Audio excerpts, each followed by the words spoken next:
to everybody. This is the best part. We're talking about the afterlife, life after life. As far as I'm concerned, there is only life, and it's a continuum. So, and we'll hear from all our panelists. We're gonna, I'll introduce myself. Each person will introduce themselves. I'll throw out some questions, and then we'll discuss the questions. Afterwards, if you have questions, we'll field questions from you and sum it up. Okay? So, I'll start by telling you that I'm a psychotherapist here in Santa Fe. I've been working since 1984. My story and my professional comments are in the book Motherless Daughters by Hope Edelman. When I was 10 years old, I was initiated into a group I never wanted to belong to. I was motherless. At 12, I took the initiation into the fatherless group. That primed me to understand and communicate with ancestors. It's my prejudice that they live inside of us because we carry their DNA. We have the genetics to communicate with whoever we want, whenever we're open. And I developed an open and a listening ear. As a therapist, I can tell you that many mothers have helped me with their motherless daughters and fathers as well. So here we are, and we're about to get started in a very, very beautiful and heart-opening way. So we'll begin by having each person introduce themselves, and then I'll give you the questions. And my hand shakes because I have essential tremor, not because I'm nervous. Hello, I'm Annie Mattingly, and I entered this whole field in an opposite way, because I became not a daughterless mother because I have two daughters, but when my daughter died 9 years ago, and then came to visit me, I learned about a whole new stage of existence that I had not understood before on that level. I never questioned, I never thought it was impossible that we could have communication with those we love who have died, but I also didn't understand how marvelous it would be and that it was going to happen to me. So when I woke up on that day or was awakened by her, my life was altered. And from that arose a book, because when I began to talk to other people about this experience, which I was cautious about at first, they're going to think I'm a little nuts, or will they try to take this very precious thing away from me by denying it in some way? But that's not what happened. Everybody had a story to tell me back. And some of these people were people I'd known for a very long time. And yet they had not shared these experiences with me. And I said, whoa, something's going on here that we're not talking about it. So I started talking about it, and I started hearing and collecting stories, and then I wrote about it. So, and that book is over there on the table if anyone would like. My name is Judy Fine. And Justin, I just heard about what you do. I'm obsessed now with thinking what kind of stone I want to be. How can I talk about anything else? I am a travel journalist. And for the last 20 years, I've been sent around the world. And everywhere I went, I experienced how some of these cultures, when I see different cultures, some of them are so exotic you may never have heard of the countries where they are, or the island where we went. Meaning my husband is also a travel journalist. And I got to participate in ways that every culture around the world communicates with the dead. And it's very difficult to have journalists in the description of what you do and be somebody who communicates with the dead. Since my father died when I was 20 years old. But last Friday, I had the book launch. I wrote a book about it, about all these cultures around the world and how each culture propitiates, talks to, communicates with the dead. And I said, this is my coming out party. And so you're part of the celebration, and thank you very much, and we'll talk. Hi, my name's Bethany Pye. I'm visiting from Albuquerque, so I'm right here. And I'm a certified spirit releasement specialist. I have peacefully and lovingly sent thousands of spirits to the light.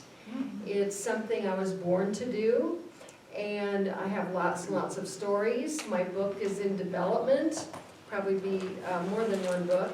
I love telling the stories, but I will refrain from taking up everybody's time and the whole panel's time with all of my stories. But I work with teams of angels. I have cleared property and businesses, and also cleared spiritual attachments from people.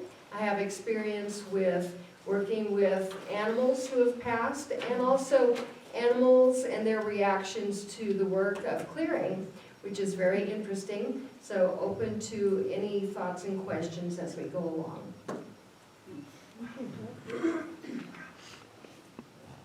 Okay, panel. Okay. Let us know what you think of these questions. Now remember, this is a happy side.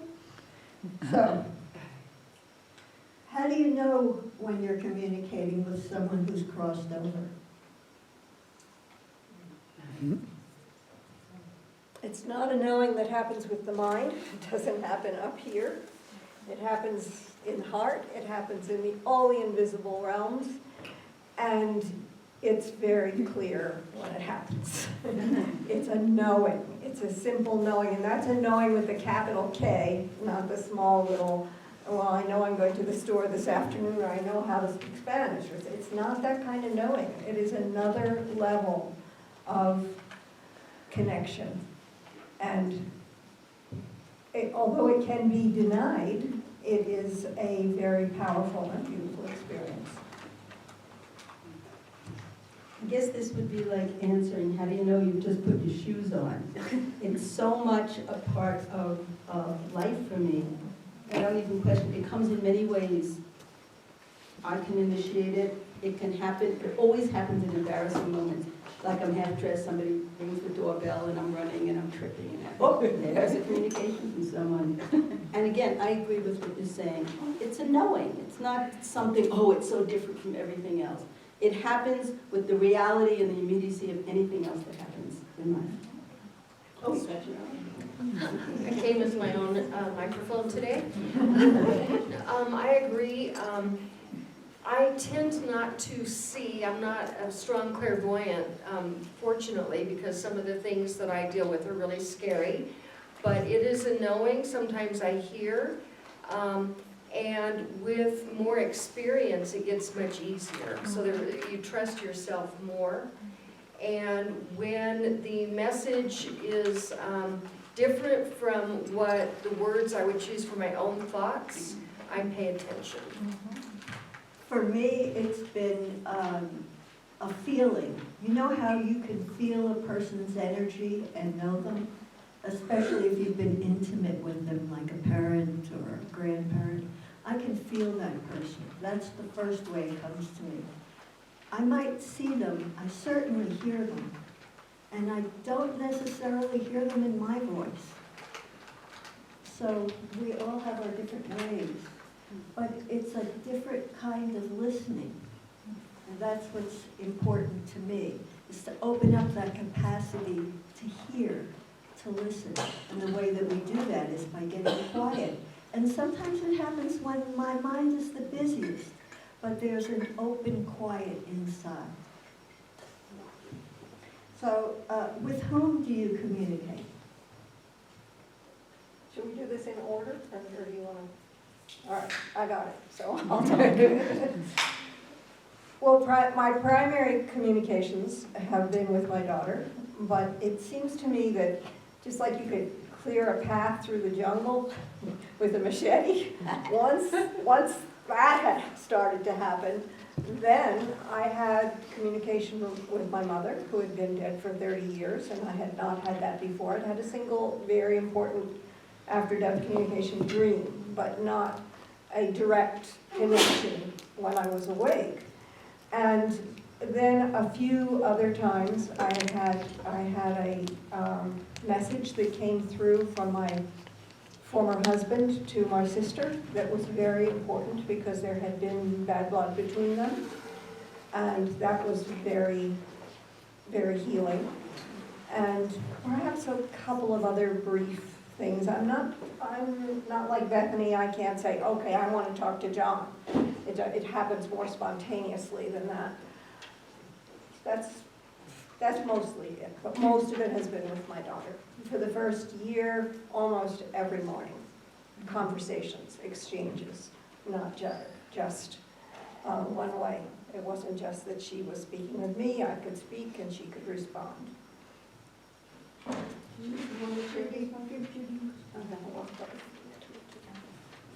I had a very difficult mother. And after she died, she became a better mother than when she was alive. Oh, you're nodding, I'm not alone. Okay, another coming out party on mothers who are not apple pie, right?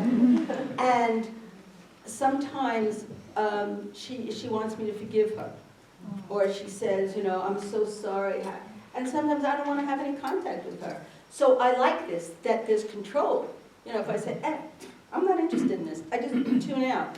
But also, sometimes I'll be speaking with somebody whom I meet. And especially if the person is suffering or not well, you know, one of those lousy periods in life or has lost someone. And all of a sudden, I always ask permission. I'll say, you know, do you mind if I tell you something that I'm hearing? So you ask permission, and the person will generally say yes. And I'll say, George is saying to tell you that he really loves you, or, you know, forget about the last fight you had, it didn't matter. So I don't know, I don't really know who to communicate with, except Ma, you're not here today.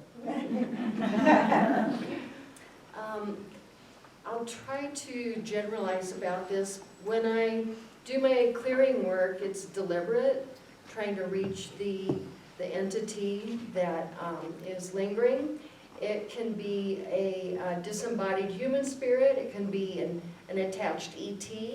It can be what I would call an earth spirit, like a diva, fairy, or sprite. I also communicate with angels and sometimes with animals. Whatever is life. You have a busy day. Wow. When did you first realize this gift? Can you go back? Okay. I didn't grow up in a supportive environment for someone who has spiritual gifts, so I kept it to myself. But I had a healing sense from a very early age. I was good with animals. I could tame the wild kittens that nobody else could touch because somehow I was able to communicate through energy and thought that they were loved. I came later into any kind of training or working with anyone outside myself with the gifts. So since I moved to New Mexico is when I really blossomed, which is about 24 years ago. I feel like I'm sitting next to St. Francis. I didn't think I had a gift at all. My father died when I was 20 years old, and I was miserable and bereft, and I would go to the cemetery just to stand there, just to get some kind of solace. And then one day I heard a man's voice speaking to me, and I thought there was a man standing behind me. There was no man standing behind me, and it was my father talking to me, and that's how it started. So I'm not very comfortable with the word gift. Maybe other people have a gift, but people have said to me, well, how did you get this gift? Or you have a gift, like they can't do it. And I'm not sure this is so special. Some of us have had the path cleared for us, or some of us may be born with it clear, I don't know. But I think it's available, at least, for all of us to have this kind of connection. And so I prefer just to think of it as a human skill that is not necessarily developed fully in all of us. Well, that's good. That's Could good. I jump in there real quick? I like what you said, Annie. I think of it as a form of intelligence. There are not just the kind of intelligence that we get good grades for in school. There are multiple kinds of intelligence, like an artistic, musical, mathematical. I think spiritual gifts are a form of intelligence. Well said. So if it's not a gift and it's a skill, just think we only use 9% of our brains. How much more can we know and be if we use the rest? Or even 10%. So who in your family encouraged or discouraged you? And what were your family's myths about death and the afterlife?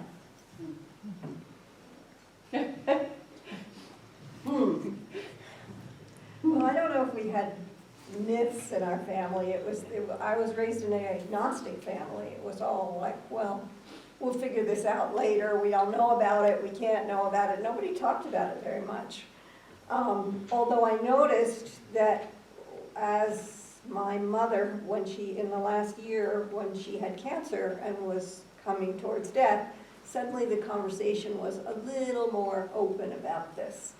What was the first part of the question, Andrea? Who encouraged you or discouraged you? Nobody really did, but I always had questions. And I sort of knew some stuff even when I was a kid. Not so much directly about death, but about, I had a trust that whatever made this world was good. And so whatever happened, I had to look for the good in it. And that has served me, and it certainly served me when my daughter died. I think that was a basic tenet of my existence that I'd had from childhood that was available for me in a way that it isn't if you think, oh, this happened to me, why did this happen to me? This is horrible. I didn't look at it that way.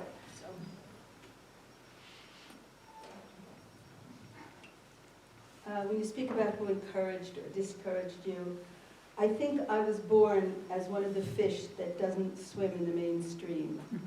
And I've always been attracted to that all of my life.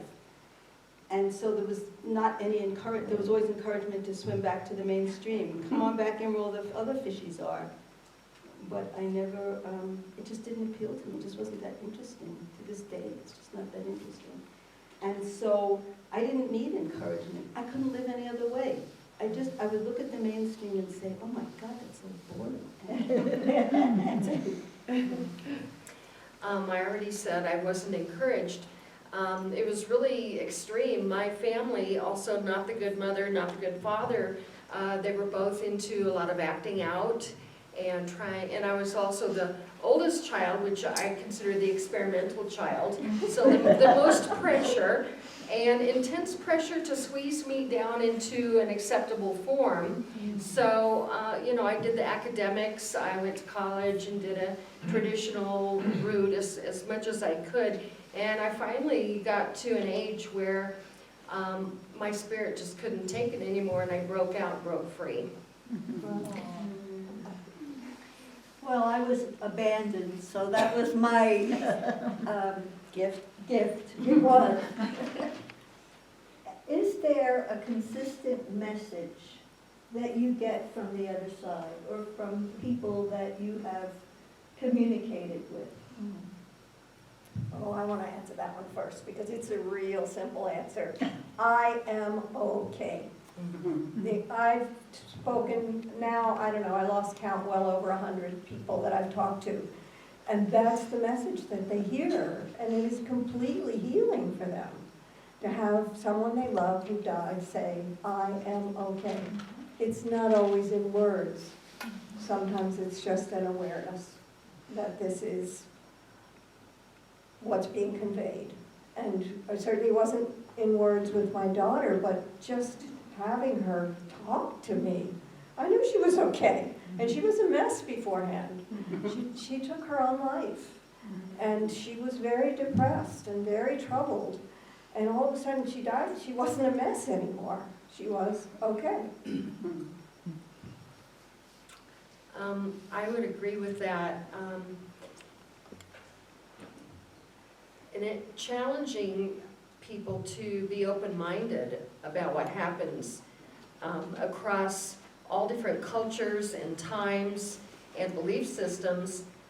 What I believe is life goes on. We're made of energy, our essential selves continue, and we continue to learn and live even after we're no longer encased in a physical body. So it's much the same as we have here, except not as confining. For instance, in the spiritual world, as I like to call it, time and space are basically unbounded, so we're much freer on the other side. Therefore, when we work long distance with a client, you know, somebody who could be on the other side of the world, there's no limitation doing the spiritual work. It doesn't decrease in value or quality at all, because we're working in another world, another realm, where we're not bound by the same physical properties that we are here. Rather than just getting a consistent message, I've had almost a consistent knowing that the dead need us as much as we need them. And that's really been very eye-opening to me. In other words, okay, I need you to be there for me. I'm hurting, or something is wrong, or I'm missing you, or my life is shit, or whatever. But they need you to have a toehold in life. And they need you to go tell your mother I'm okay, or go tell, you know, whatever, that she'll be okay. So it's reciprocal. I think that's been consistent for me.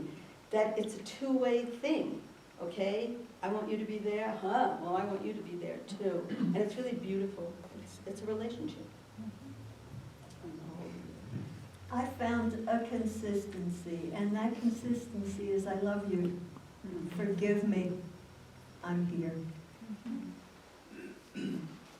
So do you believe in heaven or hell? All right, I'll start that. Heaven and hell are here. You live it every day. You get up in hell or heaven, you go to sleep. They're human concepts to me. And I don't want to step up, you know, I don't want to trounce anybody else's religion. It's not about that. It's just that there are certain human concepts that people need to survive, or to keep other people in line, or to punish, or to reward. But I think, you know, about the laws of karma, there's something like that in every religion. That live a life where you're a good human being. Maybe just that's the bottom line. Show up for other people, be of service, have a meaningful life. And then if there's anything like an easy transition or an easy afterlife, maybe you get some Benny points for that. I agree. The archangels tell me there's no no heaven and no hell. I believe it was something that came around as part of religion, but not all religions believe that same thing, and it has changed over time. So from what I'm told and what I've experienced, we all go to basically the same place over time. I didn't need to say anymore. You're being censored from the afterlife. Well, no, heaven and hell are not particularly valid points of view for me personally. But I think the question needs to be broadened, because my sense is that whatever we believe in is what happens when we die. I don't know if that's true, but that's just a guess. And so if I believe strongly in hell and I don't feel good about what I've done with my life energy, then this may be something that holds me back from dying, makes me frightened of dying, and it's possible that I suffer afterwards because of that. That's just my theory. I don't know if it's true. Judy had mentioned living a good life. What do you think about that? Do you think it's mandatory? Yes. Why? Why is it mandatory to live a good life? Because we're a flicker in the flame of eternity. We're just one flicker. And if you are centered in yourself, it's not possible to be any other way. You see every other human being, and I don't know if you've had this experience, but you're walking down the street and you just want to touch everybody and say, I love you, we're all the same, you know, something like that. And the idea of hurting somebody else's soul, of saying something that would injure somebody else, or disrespecting someone is so unfathomable. And I don't know if there's really rewards and punishment. That's kind of, you know, Amazon or something. And, but the joy of looking into somebody else's eyes and saying, I could help you, you could help me, just being there for each other. I can't imagine any other way to live. That's my answer. I think that's a good answer from an advanced soul. Maybe. Because we know that not everyone is kind or good. I had a talk with God, I call Prime Source, so it's not so Sunday school to me. It came through as a feminine voice, although that's not set in stone because, you know, the ultimate spirit is neither male nor female. But it was the most loving thing I had ever heard. The most gentle voice said, Bethany, I love you.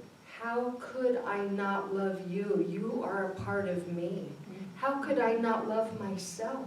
There is nothing you could do, nothing you could say, nothing you could think or feel that would keep me from loving you. And that's the love that the Creator has for us, to give us complete free will, because we came here to learn.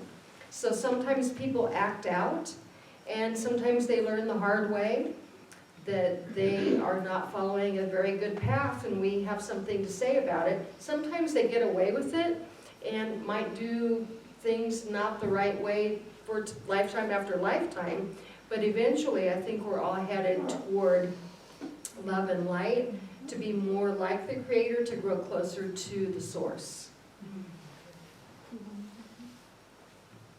That's a very large question, and Bethany has touched on parts of how I see existence that it's the only thing that makes it make sense to me, that we do have the opportunity to embody repeated times, because I see that there are people who do terrible, terrible things because they have not learned yet that there are other ways to be.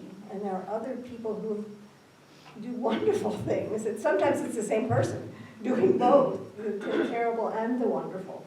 So for me, this is a process of embodiment and learning, and then embodiment and learning. And it continues until we have, basically, I think we're here just to learn how to love.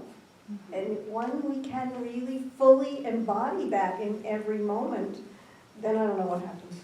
But we don't need to be in this messy place anymore. You know? Okay. Can you hear me? Okay. Do you have dual minds? One mind in this world and one mind in the other? I think I want to ask a question back to that. Is there really more than one world? Is this all a contiguous process in which I'm existing here and there, but there's no here and there? We speak of the other side, about the dead, like the dead are someplace else, but perhaps they're right here with us. Maybe there is no separation, but with my human eyes, I see who's here in this room. I hear what's available right here, but I'm not sure that the separations, that we can even really identify except in a separated way, because we're coming through our minds. When we get to the moments where we have those knowings, then we get to see beyond what's available here, right here. if I would go back to the language you use, it's kind of like 1 foot in one world, 1 foot in the other world, then I would have a size 11 shoe in that other world and a size 5 in this world. Because this world is very often hard to relate to. I can't relate to the junk culture. I can't relate to the violent films coming in all the time. It's not relatable. It's not comfortable to be surrounded by things that are so alien. And, people are the good part of this world in every culture we go to. It's the people connection. So that's the size 5 shoe. But the size 11 shoe is that there are so many simultaneous dimensions going on all the time that it's really a trip to live in that. It's really fabulous that you can just go and you can hear somebody talk and you're also seeing that person's whole life. And so many things are going on simultaneously that it's fascinating. And then you go and you see people blowing each other up with guns in a film. It's not fascinating. So I like the Bigfoot.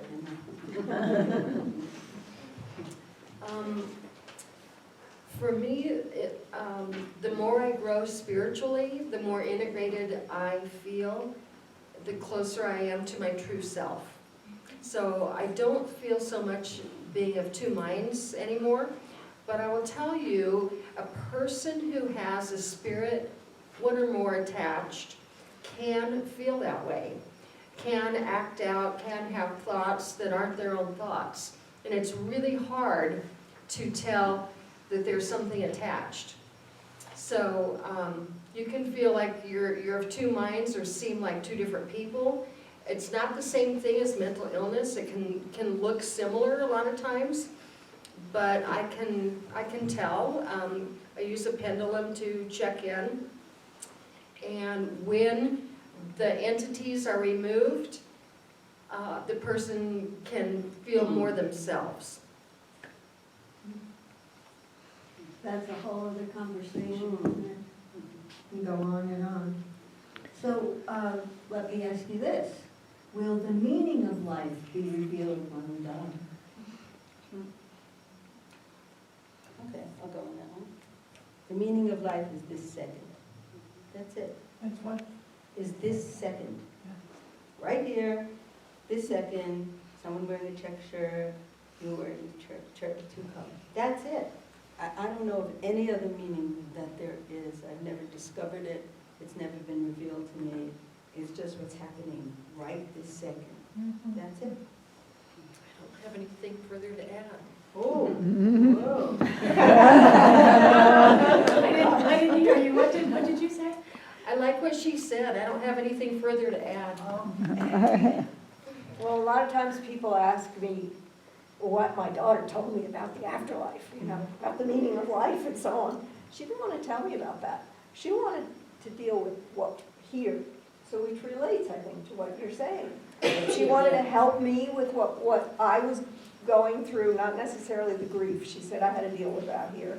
But she was available for this plane, and I think she was basically saying, although she didn't say it this way, well, she told me it wasn't the purpose of our organization to educate me about the afterlife. So, I don't know whether we're going to hear anything about the meaning of life afterwards or not. Monty Python. Yeah. I had an experience in a 6-week meditation, silent, where I saw my life before me. It was just before the lunch bell and I was really hungry. And all I could think about was what I was going to have for lunch. And then suddenly I dropped into something. I don't know what it was or how, but I saw my whole life. Everything made total sense. It was expansive and free. I understood it all, and all the things that had happened, like losing both parents and being in foster homes, it all made sense. And then the lunch bell rang. And I forgot everything. Oh, wow. Well, that's absolutely. So it can happen right here. We can understand the meaning of our lives. Wow. My last question, is there a soul?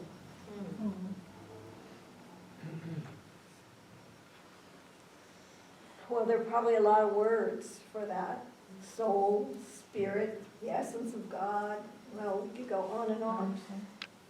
I certainly feel that there is something that exists that is beyond what it's not just this, it's not just my need. Soul is one of the names to call that. And it has to exist if we can have communication with people who are not embodied. There has to be some quality, some essential nature that we are connecting with. Soul is one name for that.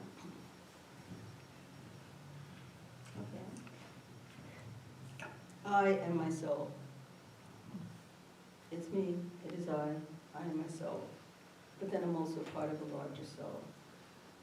And so I individuate into this soul that's here, in this terrestrial life. And then I'm part of the bigger soul when I die. I'm going to come back again. I'm an individuated soul. And then I go back to, it's kind of like, like I'm a flake of oatmeal or something like that, and then I become part of the big oatmeal for breakfast.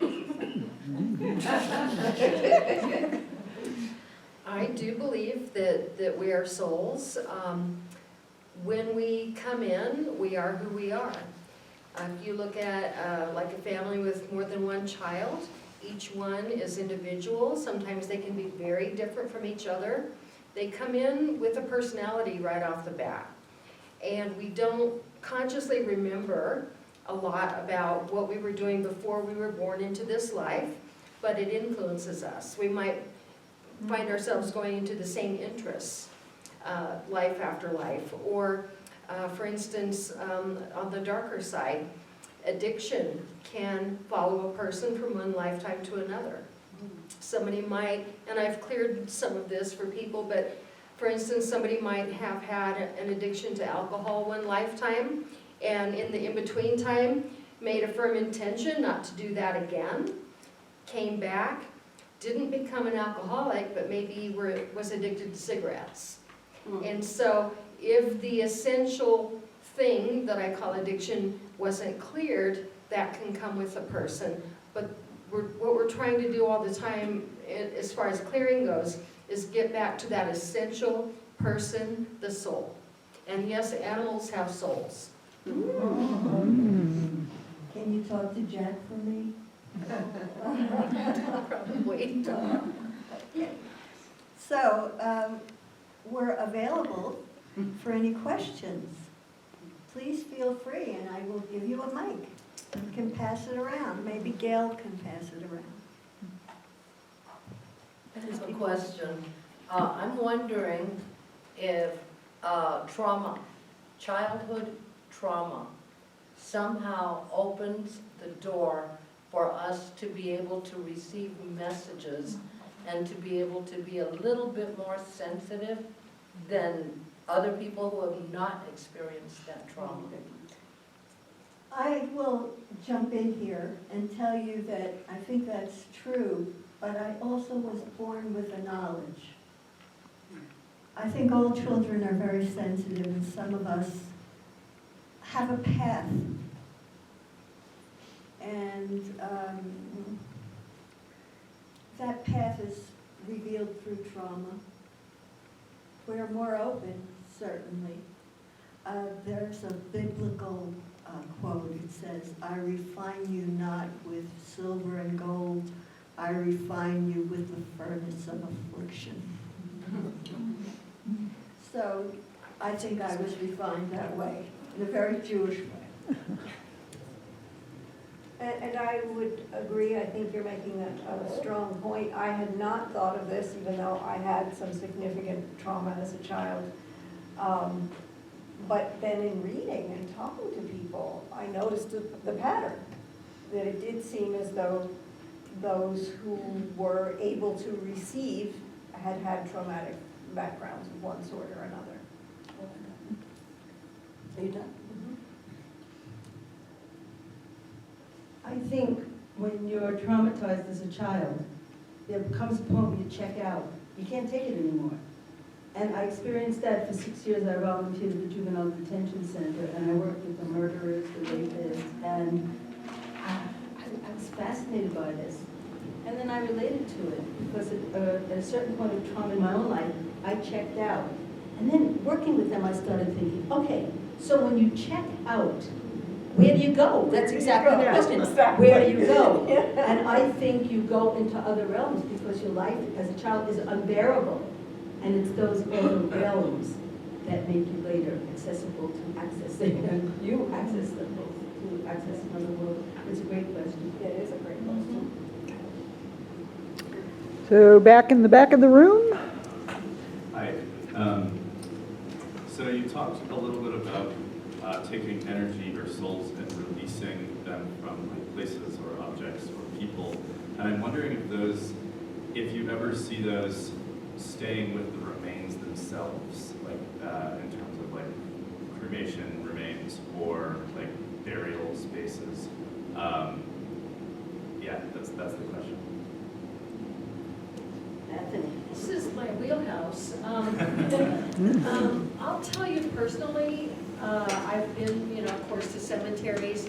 What I find feels creepier to me are hospitals, casinos, places where people are suffering or unhappy, or casinos have a lot of disembodied spirits looking for a host so that they can re-experience whatever it was that they were addicted to. Cemeteries, to me, don't feel that bad. What you have is a lot of survivors or living family members or friends who have grief. It's not the same thing. It's kind of a big subject, your question.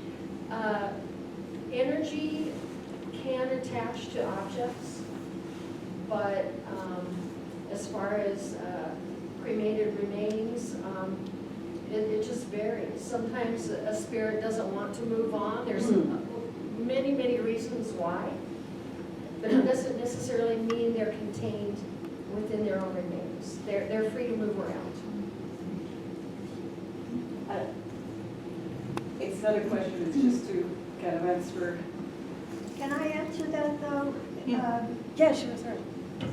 The first time I went to Argentina, I was in a van doing just looking around, and I came to a bridge, and I felt like at that bridge something terrible had happened. And I found out later that the desasperados were all held under that bridge, that there had been some kind of a building there, and the disappeareds were housed there. So sometimes, as Bethany said, we can be sensitive to energies that build in a certain area. I won't ever forget that.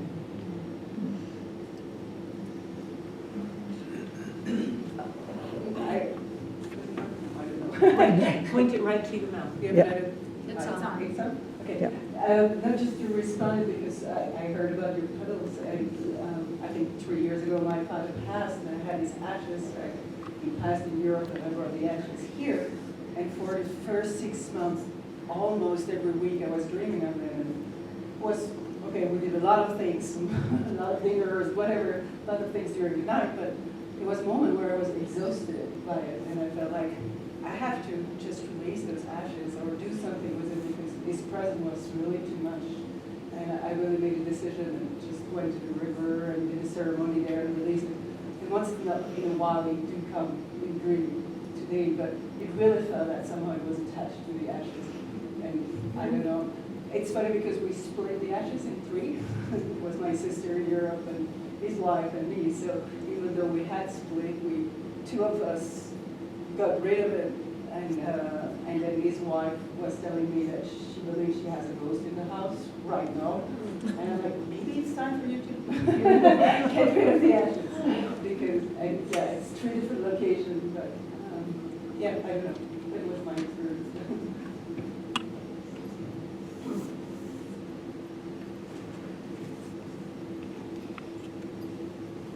Any other questions?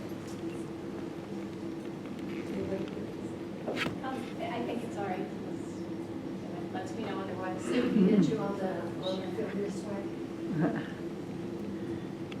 And it's maybe a question specifically for you, Bethany, but in general, when you have an open sensitivity and you can develop a skill to turn it on and turn it off and say, not today, Mom, but there are other people knocking at the door, and sometimes it's an uncomfortable transmission that wants to come through. I'm curious what kind of protective work you do for yourselves around that. Yeah, I like this question. I had a really powerful experience before I was trained to do spirit releasement and had no intention of doing it or knowledge about it. And I was in the Philippines doing healing, and there was a situation where I was doing healing over a woman, and it was kind of like an exorcist movie. She lost consciousness and her head started swiveling in a figure 8 sort of pattern. And I knew from doing healing that I had to stay in love. Healing comes from love. Nothing good comes from fear. You cannot hold the energy of love and the energy of fear at the same time. So I stayed with it. When she started to come to, she said, "Are the demons gone?" And I didn't know what to say. I said, "Did you have demons?" And she said, "Yes, for many years." And what I've learned is how to deal with my own fear, how to protect myself, and I'll tell you a really simple thing. If you can picture the frequency, the color called violet, which is in the purple family, but I don't even like to use the P word. Violet is very specific. It's pinker than amethyst. I teach people how to do the protection, but staying in your own light will protect you a great deal. And then I like to surround myself with violet, and I do things every day. Having boundaries, just common sense boundary work also helps. It's kind of a big subject, but it's worth learning a few things to protect yourself if you're very sensitive. Also cleansing your energy. And on a much more simple level, if any disembodied being comes in your presence and it doesn't feel good, say no. Just like Nancy Reagan used to say, just say no. Send it away. Say, you don't belong here. I have said, there are beings where you belong who can help you. Don't come to me for help. And just say no. Just keep saying it. And I've had a number of people tell me that they've done this kind of thing, and recently a woman who's in her late 90s and very close to death, not well, was having a lot of trouble. She said, there are all these beings around me. And I just told her, keep saying this, keep saying this. And she asked her priest to come, and he said the same thing. So she was hearing it from two different sources, one that she knows me well, she knows my work, but the priest was someone she really trusted as a spiritual guide. And she's not having this problem now, so just say no. I was in central Mexico, and I trained with a curandera, a healer. And I lived in her house, and she trained me to be her assistant. And one day, she called me into her capilla, into her little chapel, and she took out a black candle. She took out some objects, and she said, you know, today you're going to learn about the dark side. And I said, I have no interest, zero interest. I don't want to go there. It's not something I ever want to be in contact with my life. And she said, you have to know about it. And I said, why? I'm not interested. She said, because you have to know how to protect yourself. And she comes from a long Aztec and Chichimec tradition. And I listened to her. But the way it plays out in your life, you meet many, many people in your life. All of you do, no matter what you do for a living or for a funning or whatever. And when I sense that somebody has negative energy, for me, I'm not judging that person, for me it is negative, I absolutely do not engage. I would never ignore anybody. You see a smile, hello, like that. I do not engage any further. I stop it before it starts. So Anna Gavilar, that was her name, the woman I trained with, I thank you for that because I never knew how to do that with people. I always felt you have to be nice and friendly with them. Well, you do. You never disrespect somebody, but I cut it off as soon as I could. Can I add something to that? Yeah. I'm Judy's husband, and You're Paul Ross. Paul Ross, yes. And the photographs, in fact, there's a photograph of me and Judy's talking about in her book and the rest of the story. But on the other hand, I'm going to kind of play devil's advocate here by telling you another side of the story. In Brazil, we went to a number of different ceremonies. Manda Candomblé, well, basically they all came from West Africa along with slave trade and mixed with Catholicism, Portuguese or Catholic, became their own thing. Santeria, voodoo, they have different names, basically the same. And so we went to a ceremony and people were spirit possessed. And at one point after the ceremony, we asked about it. I said, but what was that with the capes, with the skulls on it, and walking around the room laughing and smoking cigars, with your eyes closed? And oh, that's Baron Samudi, he's with the dead. Was that an evil character? Oh yeah, he can be very evil. Why would you invite something like that into you? And they said, well, who better to know if somebody's been witched and you have to remove the curse than somebody knows that side of it.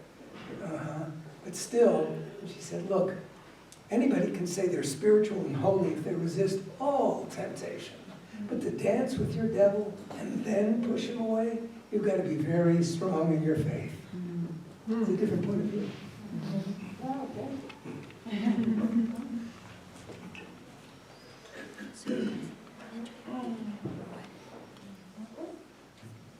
So what's the feeling in the room? Oh, everything's great. I love listening to Anna's story. It's wonderful. Thank you. Great. I'm feeling pretty good too. There's more. So I think this is a bit beyond the scope of what you're talking about, but it's very interesting to me lately. With the loss of plant life and species, and I heard you say, yeah, the animals have souls. But I'm curious in, our personal grief and loss about what we're losing now.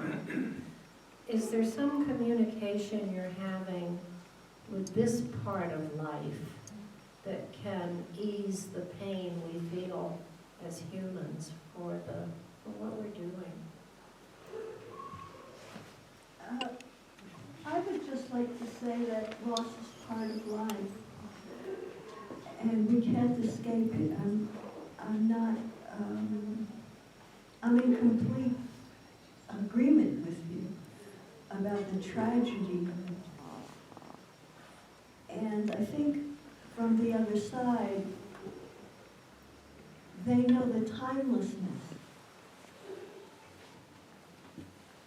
and the preciousness of all life. So, And I think part of it's that the grief for me, yes, I do understand that, but there's so much that we're causing that isn't living a good life. And, I have such sadness about that and don't know where to put it.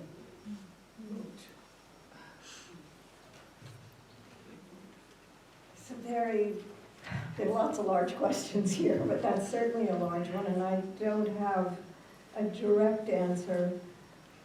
I have a feeling that it does not serve the good of the earth or the whole for us to be pulled down into total discouragement and sadness. That if we can find a way to be present with what's going on and do our part to affect that in a positive way and simultaneously find moments of joy, that we serve the whole and the earth in much more effectively. Beautiful. And I get that. I'm just curious about what she might have to say about it and if you've been able to connect with that. Who has to say about The it? earth. About the earth. Well, I'll tell you a story. We were sent on assignment on an Inuit ship. And on the Inuit ship, sailing in the Arctic. They were Inuit elders, excuse me. And my assignment was to ask them about climate change, because everybody is so upset about climate change. So every night, they would always go to the bar. The elders would always be at the bar. And I would go sit at the bar with them, and then I'd say, can you tell me what you think about climate change? And they would talk about something else. And then the next night, I would go to the bar, and I would say, you know, everybody in America, I mean, not everybody, but a lot of people are so upset about climate change. What do you think about climate change? You're the elders, you're Inuit. They talked about something else. The third night I came, I realized, okay, there's something going on here. They're not deaf, and I have a loud voice. I'm from New York, what do you expect? And I said to them, I want to ask you, is it that you're trying to avoid speaking about climate change? And the elders said, what we are much more concerned with is cultural change. And I said, well, what do you mean? And they said, before, when somebody caught a seal in a community, they would bring it and they would share it with the whole community.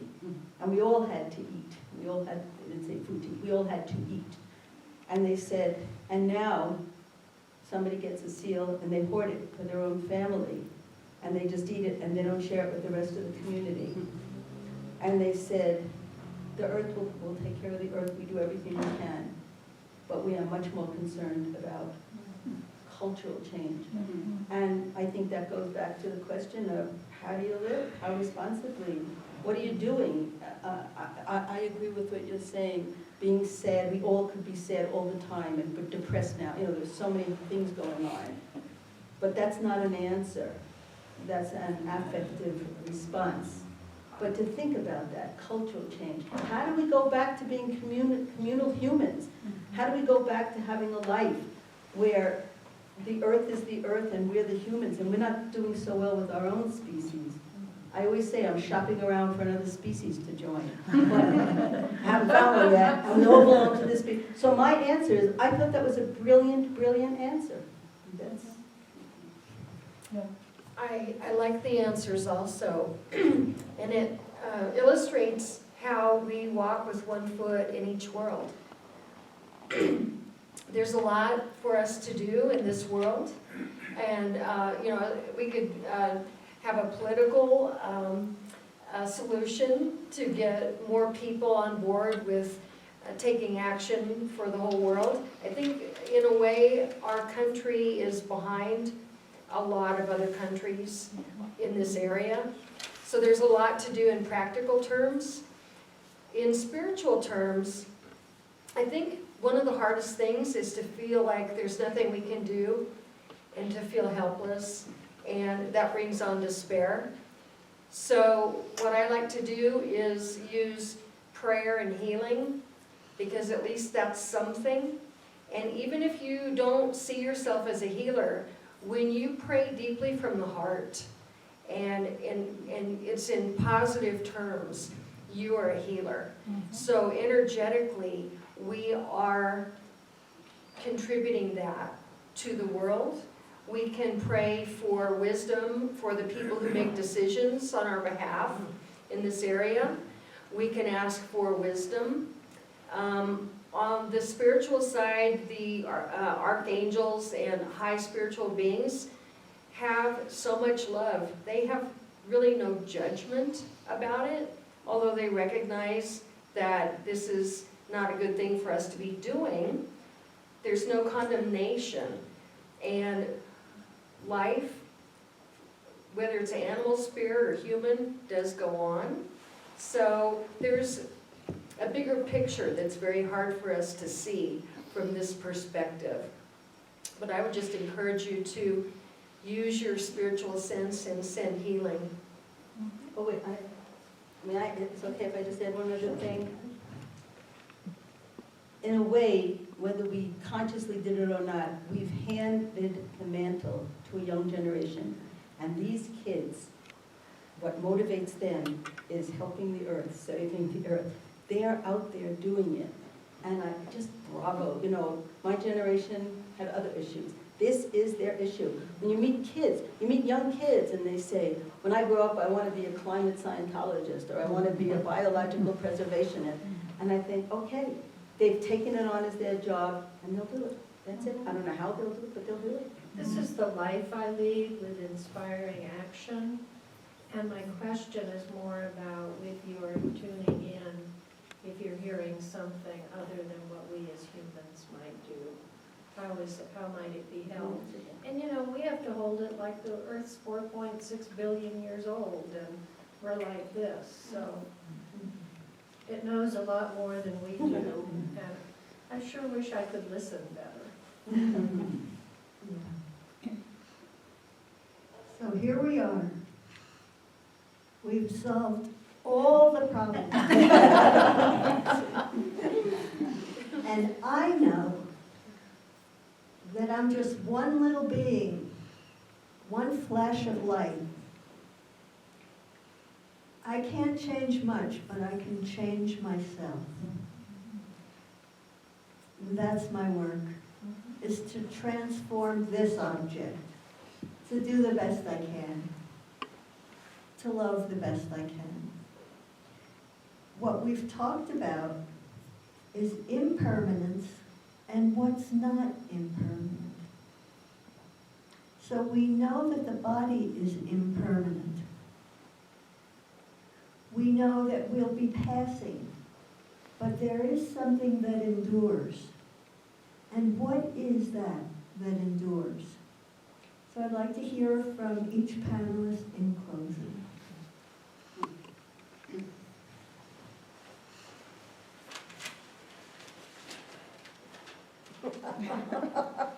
We're all hesitating. What is it that endures?